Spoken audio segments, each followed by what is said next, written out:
Police station Hiwarkhed पोलिसांनी महाराष्ट्र दारूबंदी अधिनियम अंतर्गत गावठी हातभट्टी दारूची रेड करून मुद्देमाल केला हस्तगत।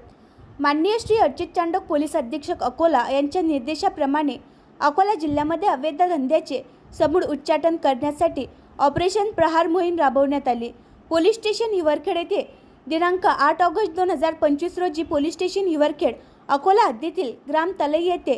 पोलिसांनी गुप्त बातमीदाराच्या माहितीवरून पंच व पोलीस स्टाफ याच्या मदतीने प्रोव्हिजन रेड केली असता सदर आरोपी कालूराम नेमा धारवा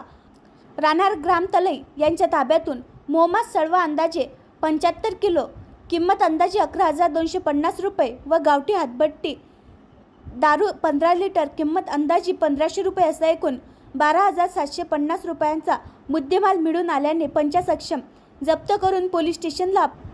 अपराध नंबर 224/25 कलम 65 कड इ महाराष्ट्र दारूबंदी अधिनियम अंतर्गत गुन्हा दाखल करण्यात आला आहे। तसेच 8 ऑगस्ट 2025 रोजी ग्राम पिंपळखेड तालुका तेल्हारा भागात कलम 65 इ महाराष्ट्र प्रोव्हिजन अधिनियम प्रमाणे केस करण्यात आली असून त्यामध्ये आरोपी बाबूलाल राजू कासदेकर राहणार पिंपळखेड याच्यावर कारवाई करून त्याच्या ताब्यातून देशी दारू लावणी संत्रा 180 मिलीचे 24 नग क्वार्टर किंमत 1920 रुपये असा मुद्देमाल जप्त करण्यात आला आहे। पोलीस स्टेशन हिवरखेड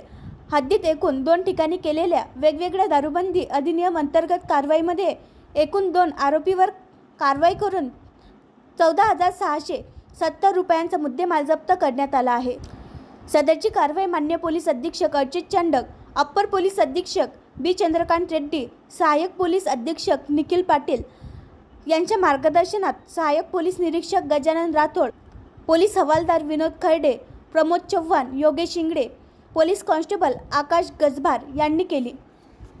आणखी नवीन व्हिडिओ पाहण्यासाठी आमच्या देशमुख एक्सप्रेस न्यूज चॅनलला सबस्क्राईब करा, लाईक करा आणि शेअर करा।